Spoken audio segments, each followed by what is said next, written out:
Dun dun dun dun dun dun dun dun dun dun dun dun dun dun dun dun dun dun dun. HeMan.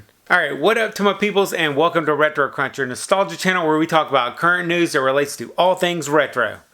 So, this news is finally coming. So HeMan is finally being made. After 15 plus years of talking about it, they are finally gonna make this movie. So, according to one of the leading resources for film and TV news, Production Weekly, they reported in their Twitter feed that principal photography is actually starting for the long-awaited Masters of the Universe film. And they're going to start this in July 2019 in Prague. So this news basically tells me that we're really only about 5 months away from them actually starting to shoot the movie. So that's pretty good news. But I will say, I really want to see not only He-Man, but I want to see Prince Adam. If they're not going to show Prince Adam, then I think that's going to be one side of the story that they're really missing out on. The 1987 one with Dolph Lundgren, they didn't show Prince Adam at all, and I thought that was one of the major faults in that. And I want to see Panther. I'm thinking of Thundercats now. I want to see Panther, and I definitely want to see Battle Cat. So those are some of the things that they got to do in this movie. But I am finally ready for this movie to start moving forward. So what do you guys think? Who do you think that they should cast for He-Man? I can't really think of anybody right now that would be a good fit. So I think they're going to have to go out and find somebody who's probably an unknown bodybuilder that can possibly act. Let me know what y'all think in the comments down below. And then next up, I want to give a shout out to one of my subscribers, Dan Moran, for emailing me a story that I basically didn't have on my radar. Apparently, Netflix is releasing a prequel Transformers animated trilogy sometime in 2020, and it's going to be called Transformers War for Cybertron. I'm real excited for this movie series, and I think it's cool that they're going to explore the origins of the battle between the Autobots and the Decepticons before they ended up on Earth in the future. But I am a little bit curious about something. I wasn't able to find out if this prequel movie trilogy is going to be based on the original cartoon from 1984, or if it's going to be based on the Bumblebee movie that just came out. So if you have any information on that, let me know in the comments down below. Also, we finally got a movie premiere date for Coming to America 2.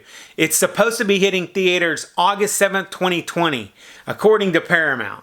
There's still no news on what the movie title is actually going to be yet, but we should be hearing something about that pretty soon.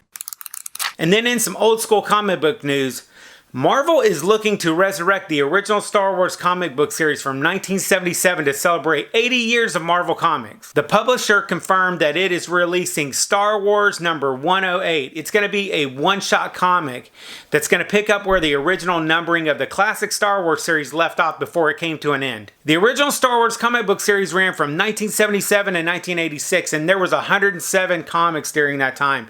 And there has been many stories about Han and Luke and Leia and Chewie all throughout that series. And according to comicbook.com, on May 28, 2019, the one-shot issue number 108 is going to be in stores.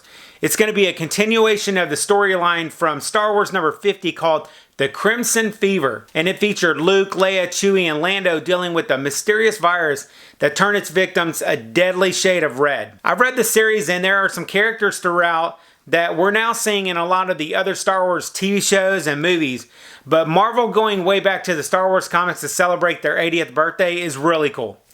And then in some other news, there is a sealed copy of Super Mario Bros. For the Nintendo Entertainment System that just sold for $100,000 at a private auction earlier this month. Now, there was a Super Mario game that sold for about $30,000 back in 2017, but what makes this one special is that instead of being like shrink wrapped, the original Super Mario game had a little sticker on the top that sealed the flap. That version was only sold for a short period of time while Nintendo was doing like a test marketing of the console. And if you happen to have that one in a box with the sticker on it. And then just yesterday, a store I grew up with, Payless Shoe Source, they announced that they're going to be closing approximately 2,100 stores in the US and Puerto Rico as part of the largest retail liquidation ever. Liquidation sales are expected to start as early as next week on selling their inventory. It seems like one by one, all of the stores that I grew up with are just basically slowly dying out. Man, damn you, Amazon. Alright, I hope y'all enjoyed this video, and that is your retro news for the week. So be sure to check the next video right over there. I'll catch you guys on the flip side, and remember, if it ain't retro, it ain't worth watching.